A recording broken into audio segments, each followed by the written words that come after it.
Today, we're gonna go over a massive situation that was recently brought to light regarding a game-changing update on the Roblox platform. A brand new announcement has surfaced from the official staff detailing a huge financial shift that increases payout rates significantly for certain creators on the platform. But along with this comes a controversial requirement that has sparked an outrage across the developer community. Before we get into that though, we'll be looking through exactly what this new DevEx update entails and how it drastically changes the financial landscape for creators who are targeting an older audience. And most importantly, we're going to look into why the strict enforcement of the R15 avatar system is causing developers and influencers to speak out against the platform. So before we begin, make sure to like and add this video and help me reach 20,000 subscribers because that would mean the world to me, guys. And without further ado, let's get into it. So the first thing we'll cover is based on a post made by the Roblox RTC account, which broke the news to the public. On April the 30th, they reported that starting on June 8, 2026, Roblox is increasing the DevEx rate by 42% for games that appeal to players aged 18 or older. However, the massive catch is that the user must be age checked and reside in the United States, and the game itself must exclusively use the R15 avatar, though they did clarify that developers themselves are not region restricted. But looking at the actual numbers, they showed that the payout for 100,000 Robux is jumping all the way up to $540, and they added a footnote specifying that this specific increased rate is strictly from Robux earned from US-based age-checked users in eligible games.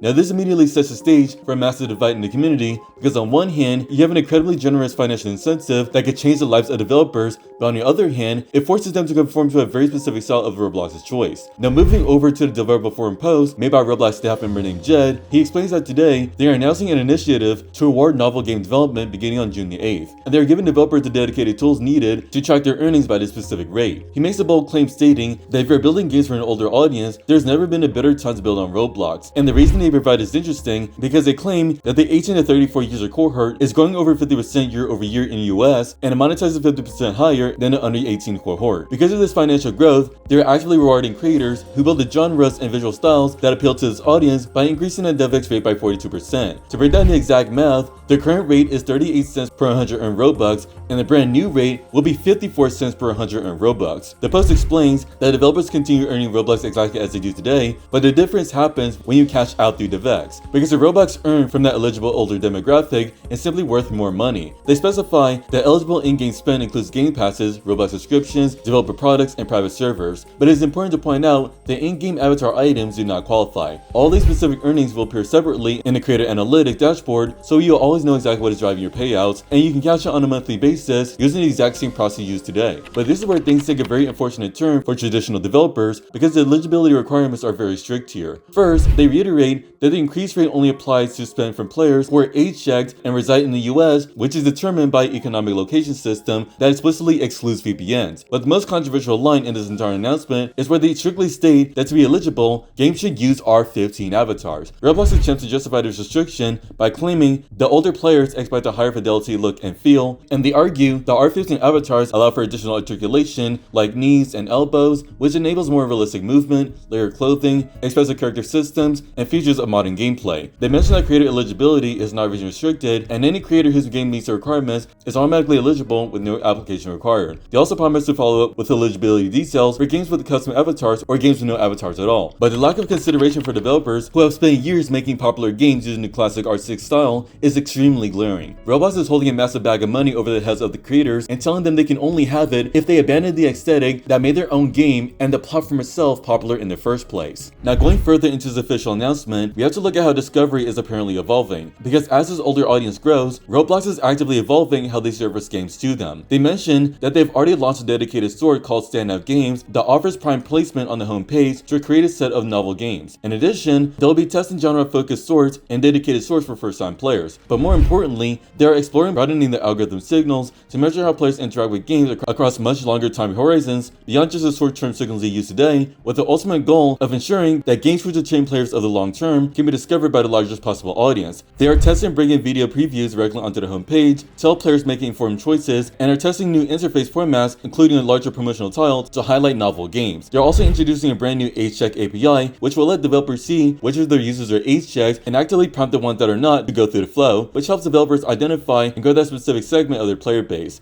In their frequently asked questions section, they address a few more mechanical details. They reiterate that game passes qualify while marketplace items do not, and they also confirm that your older US earnings are always cashed out first at that higher 54-cent rate to ensure your highest value Robux is applied first. They make it clear that you do not need to be in any exclusive programs like the Incubator or Jumpstart to qualify, and another critical detail is that the new rate and the Roblox Plus incentive are not additive, meaning you'll not receive both on the same spend, but instead, Roblox will simply apply whichever effective rate is most favorable to you. Now we have to look at the community response to the situation because it is completely filled with incredibly valid criticism. A programmer named Kyle Crimson Force replied by initially saying the update was amazing, but then instantly questioned the R15 requirement. He calls him out stating that it is a very weird requirement, and restricting it to R15 seems short-sighted because there are plenty of games and players that simply prefer the look and feel of the R6 rigs. And Kyle makes a very strong logical point by saying that if Roblox truly thinks older users come looking specifically for R15, then surely the games that are in R15 would just earn more naturally anyway without Force's intervention. He also asks what happens if games do not use R15, but instead use other custom high-fidelity rigs. He gives specific examples of popular games like Forsaken, Bye Bye Night, and Blocktails, which all use R6 rigs but are heavily regarded as very high-fidelity games. And he directly challenges them, asking how they determine that a low-effort brain rot game that happens to use R15 is more deserving of this massive payout than those highly polished games, which are arguably much more geared toward mature users. And then you have a game designer named iGotic who reacted to the R15 requirement by flat out saying this is awful and desperately asking why multiple times. He even went out of his way to edit his post to include a screenshot of the Roblox Corporation stock crashing down over 20%, which ironically I will be covering in another video coming soon, so stay tuned for that. But this goes to show how deeply unhappy the developers are with these forced creative restrictions. And it doesn't even stop there,